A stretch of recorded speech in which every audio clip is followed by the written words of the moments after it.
All right, so today we'll start learning about hydrostatic pressure. What's that? Well, pressure resulting from a fluid that's at rest. So that's what the word static means in hydrostatic pressure. The fluid is not moving, in other words. If the fluid moves, then the nature of the pressure that it exerts changes. Let's just say that, okay? All right, so imagine fluids at rest. But before we talk about that, let's talk about what's just pressure at all. Not just the pressure resulting from a fluid, whether moving or at rest, but what is pressure at all? So it's a fairly simple definition. I mean, at least when we get started, it's just force per unit of area. So it has units of force over area. For example, common units of pressure might be pounds per square inch, otherwise known as PSI, or newtons per square meter. Now, no matter which one of these I use, or even if I use something different than either of those, it's just units of force over units of area. You can measure force in pounds. Pounds is nice and intuitive because when we lift something up, everything has weight to it. That's the force on the mass of the object through gravity, okay? So, but it's still a force. We know what it feels like for something to have weight. So pounds is a pretty obvious and intuitive unit for force, but newtons is just as good. I mean, it's just another unit of force. There's a conversion between the two of them. 1 newton is 0.225 pounds force. Okay, so it doesn't really matter. It's going to be force units over area units. Of course, you can convert square inches to square meters. It's all convertible, all right? So let's not worry too much about the units for now. So I was thinking about how should I always think about what examples should I give, to get people started, so they don't get confused right away. And so I was thinking, well, car tires, like everybody knows what a car tire is, and they're inflated at some recommended pressure, okay? It might depend on the weight of your vehicle and the tire itself and so on, and it varies a little bit from car to car and tire to tire, but that's something that we're all familiar with. So we can imagine that a car tire could be inflated at 32 psi, meaning 32 pounds for every square inch, right? So sure, that's a common example of pressure. What about the air on the inside? Could that be a fluid? Yeah, we could treat the air as a fluid.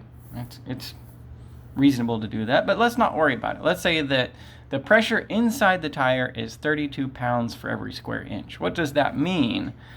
When I'm learning something new, I always have to think, well, what does it really mean? I try to ask myself a deeper and deeper question about the meaning of everything. And so I might think about it like, well, if you had the tire and you could imagine a 1 by 1 patch of it, 1 square inch, then the air is pushing on that patch with a force of 32 pounds, right? It feels like 32 pounds is sitting on that just due to the air pressure. But imagine you had something of a different size. Imagine you took a patch of the tire that was 2 inches by 3 inches. What force does that patch of the tire feel as a result of the air pressure on the inside? Well, you could just do the math. I mean, isn't this made of 6 of these, right? For every one of these, the air pushes out with 32 pounds of force, and there's 6 of them over here, so it just feels like we could multiply, right? 6 square inches times 32 pounds per square inch. That's 192 pounds of force. So this patch of the tire feels like 192 pound weight is sitting on it, right? That's what 192 pounds of force means. Okay, what we learned from that is that the resulting force on something that has a pressure applied to it is going to be the pressure times the area. And just the units work out that we could just multiply, right? 32 pounds per square inch times 6 square inches. Cancel the square inches and you get a measurement in pounds, all right? Okay, so hopefully that's a familiar enough example, with 32 psi being a fairly common pressure to inflate a tire at. Let's continue that example a little bit further, okay?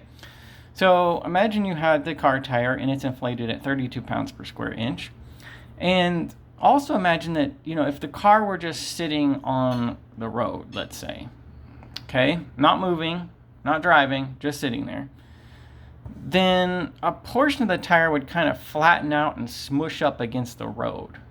Okay, so there's this like sort of rectangular part of the tire that's in contact with the road. So let's say that for this particular car, when it's sitting there at rest, 37 square inches of the tire is in contact with the road. Okay, suppose also the car has 4 tires. Then can you tell me, with the air pressure in the tires, right, pushing against the wall of the tire, what the total force is of the air against the road? Okay, all right, well, remember that equation that we just had, that the resulting force on something that has a pressure applied to it is the pressure times the area. So if, sure, the air pushes out on the entire tire, but what holds the car up is the air pushing against the part of the tire that's in contact with the road. That's what holds it up. So, all right, we know that the pressure on the inside is 32 pounds per square inch, and it was given that the portion of the tire that's in contact with the road is 37 square inches. Okay, so that means in one tire, this is what's holding it up. The air pushing against that part that's in contact with the road with 1,184 pounds of force. All right. Okay, so imagine that, a push against that of 1,184 pounds. Now, we got 4 tires, so multiply that by 4. The total force that's keeping the car stable where it is, off of the road, is 4,736 pounds. Okay, so that's what keeps the car elevated like that. The weight of the car, now say again, the car's at static equilibrium. It's not moving. That means if it's not moving, all the forces balance out, all the forces add to 0. The weight of the car, since it's not moving, must be this equal to this upward force that the road is pushing in. So like the air pushes against the road pushes up to balance it, all right? But then the weight of the car is on top of all that. They must balance each other. So if we think about the car not moving at rest, all forces add to 0, all forces balance out, then these two must be equal. Okay, so we can always do that kind of calculation based on the pressure in the tires. Based on the pressure in the tires, knowing how much of each tire would be in contact with the road in terms of area, we could calculate the weight of the car from that. All right. Okay, so there's another example that I thought would be familiar to you. Everybody knows what a car is, and now you know what pressure is inside the tires of the car. And I just wanted to give you another example of using this equation that force is pressure times area. Okay, so let's think about something else. Okay, one thing about the tire that we're going to have to go beyond is the fact that the pressure within the tire is the same everywhere. Okay, if you examine the interior of the tire, the force of the air on the tire is not different in different places. It's the same everywhere. Okay, so yes, in cases like that, force is pressure times area. So what I'm saying is we can use this equation if the pressure is constant. If the pressure varied inside the tire, this equation would not be applicable. All right, we'd have to do something else. So we need to start thinking about these cases where the pressure that's applied to a surface is not constant. It varies along the surface. It's not the same everywhere. Okay. In our preoccupation, or our goal, will be to calculate the resulting force on such a surface. So suppose you know that pressure is applied to a surface, but it's not the same everywhere. It varies somehow. How do you figure out the resulting force? There must be a resulting force. If pressure is applied, something's pushing on the surface. Tell me how strong the push is. That's what I mean by resulting force. Okay. So to get started on that, and to get started thinking about fluids, because our lesson is really about fluids at rest and the pressures that are involved with them. Imagine that I have a tank that's full of waters. Imagine the tank is shaped like this, okay? And all I'm concerned with, let's say, is with what force does the water push on this side, this front side of the tank, okay? Now, without me going into some big science lesson, could you agree with me about a few things? Could you agree with me that, sure, there's pressure due to the water. There's a force on the front from the water on the inside, but the pressure is smaller at the top and the pressure is larger at the bottom. Okay? If you've ever been swimming, say in a really deep pool or something like that, you'll notice if you swim down far enough, your ears really start to hurt because the water pressure against your eardrums is getting bigger and bigger. Okay? Yes, the deeper you go in a fluid, the stronger the pressure is. So, sure, the pressure varies across this. It's not the same everywhere. We can't just multiply the pressure times the area to find the resulting force on the front of this tank. It's not that simple because the pressure is not the same. So I just wanted to mention this example to see if I could get you to understand or agree with me without a big explanation that, yeah, the pressure is going to be different up and down that surface because a pressure increases with depth in a fluid. Okay?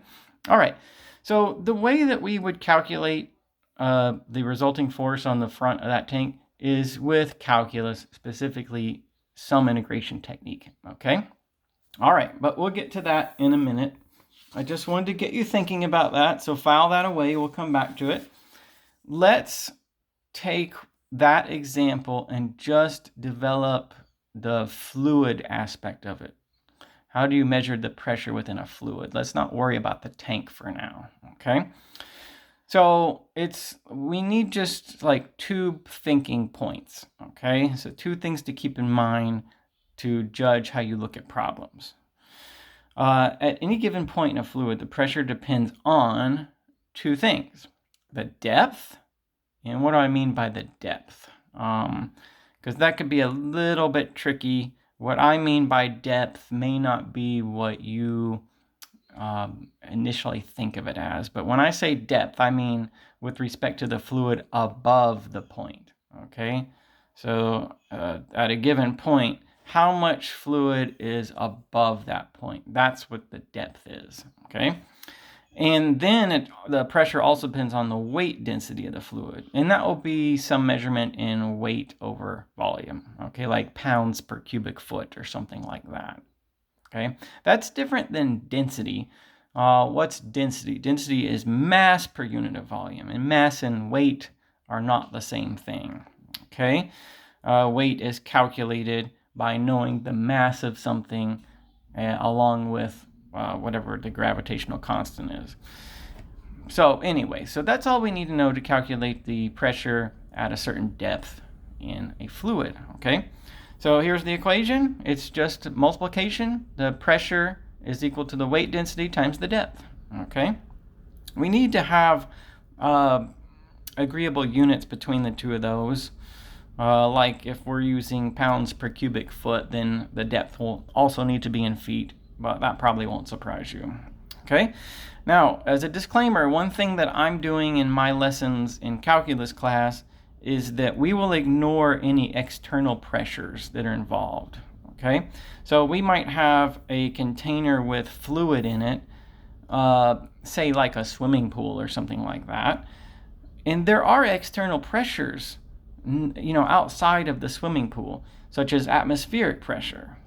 The atmosphere is made of a gas, and a gas can be, treated like a fluid, but it exerts pressure just like water does, okay? There is such a thing as atmospheric pressure. It's the weight of that column of air that's above you, basically. So we will ignore that. We'll pretend that there's no atmospheric pressure on any of the problems that we do, or at least if there is, it can be regarded as insignificant, okay? All right, now let's make sure that we're okay understanding depth, okay?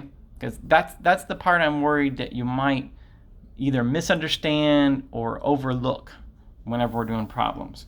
So here's some things that may or may not surprise you. I'll show them to you just in case they would surprise you and catch you off guard. So here's two different containers. They're obviously different shapes, okay? And then I have points A, B, and C. And at each point, there's 4 feet of fluid above, okay? So the pressure at points A, B, and C will be the same because they have the same depth. Even though, like, see this point? You're much closer to the bottom of the tank at point C than you are at points A and B, all right? All the points are at different spots in the tanks, and this tank's shaped differently. But the depth as I defined it is the same. I said the depth is the amount of fluid, the length of fluid, the distance of fluid above the point that you're talking about. And even though there are differences between points A, B, and C, they all have the same depth as I defined it above. Okay? The shape of the container does not influence our equation at all. Okay? The pressure at points A, B, and C is the same. Now, imagine this tank. This tank looks quite a bit different. It's a conical tank, but it's upside down, let's say. And I have points A and B, which points A and B are at the same level. Okay, you could say from point A to the bottom of the tank is the same as from point B to the bottom of the tank. They have that in common. But aren't the depths different? What did I say was the depth at a point in a tank? That would be the distance or the amount, the length of fluid above the point. So even though these points are at the same level or the same elevation, or I don't know what you want to call it, the depths are different, okay? The pressure would not be the same at points A and B as a result. Would that surprise you? I don't know. It might surprise some people, and so I feel like I should go out of my way to mention it, okay? So if you were inclined to think that, well, yeah, the pressure wouldn't be any different at those 2 points, then now we've settled it, and I've illustrated to you that it's not true. The pressure would be greater at point A than it would be at point B, because pressure increases with depth. Just look at this equation. All right. Oh, one more thing. Really, for the pressure at points A, B, and C to be the same, isn't there one more thing that has to hold between these tanks? They have to be filled with the same fluid, or at least 2 different fluids with the same weight density, okay? If this tank had oil in it and that one had water, then the pressure would be different at point C than A or B, all right? But so I'll say that now as a disclaimer. When I was sketching this example out, I just wanted to illustrate what I meant by depth. But all right, yes, the weight density of the fluids would have to be the same between the tanks also. So let's try an example. Let's do a little math now that we have that behind us. So here I have that there are 2 tanks, okay? And they are full of the same fluid. Let's say water, and water has a weight density of 62.4 pounds per cubic foot, okay? All right. Now, this tank, you know, I hope my drawing makes it look that way, but it's bigger than that tank. So if you don't think my drawing's any good, just say that this tank is bigger than that one. It has more fluid in it, okay? All right, but the bottom of this tank, that circular bottom, and the bottom of this tank have the same area. So this circular bottom part and then that one are both 7 square feet, okay? All right, so you got my situation. Can you imagine that? Can you imagine what I'm telling you? Now, question is, what is the resulting force on the bottom of the tanks that results from the fluid? Okay, so let's think about it like this. First, wouldn't I need to know the pressure down there? Okay, I would, yes, I'd have to know the pressure. And then, once I know the pressure, I can calculate the resulting force. Because once I know the pressure, force is pressure times area. So think about all of our equations that we have going on so far. We learned to calculate pressure in a fluid. Pressure is the weight density of the fluid times the depth. That's the pressure at a given depth. And then once we know that, the resulting force is the pressure times the area. Okay? All right. So I know the area down there. And I know the depth is 3 feet to the bottom. 7 square feet of area in each case, and the weight density is 62.4 pounds per cubic foot. Okay, yeah, I think that's enough information to find our answer, to find out how much force is the liquid in this tank pushing on the bottom of the tank. Okay. All right, so let's see. First, the pressure at a depth of 3 feet. So pressure is weight density times depth. Okay, all along the bottom, given that, as I've sketched in this picture, it's flat at every single point on the bottom of each tank. The depth is the same everywhere, is 3 feet. So the pressure at a depth along the bottom of those containers is going to be 62.4 pounds per cubic foot times 3 feet. That gives you 187.2 pounds per square foot. So that's just the pressure that exists down there, all right? Now the pressure, as I said, is the same everywhere along the base of each container. It's constant, so we can use the constant pressure equation. The resulting force from a pressure applied to a surface is the pressure times the area. So 187.2 pounds per square feet times 7 square feet gives you 1,310.4 pounds. Okay, and it's going to be the same for each tank. Is that surprising to you? Does it surprise you that it's the same for each tank? This tank is bigger. This tank is heavier. It has more water in it. Doesn't that mean more force on the bottom? Say, no, it doesn't, because the pressure just depends on the depth, how much liquid is above it. Is there liquid over here? Yeah, there is, but, it's not above the bottom. And my question was, what's the resulting force on the bottom of the container? Okay, so all the extra fluid, all the extra weight in this tank turns out not to push against the base of this container. All right, so I wanted to give you that example just in case it may surprise you that the pressure on the bottom of this one is the same as that one.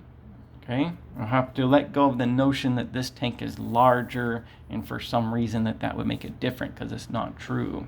Okay, all right, so there it goes. Now let's talk about how calculus comes into play, because this video is for our Calculus 2 class.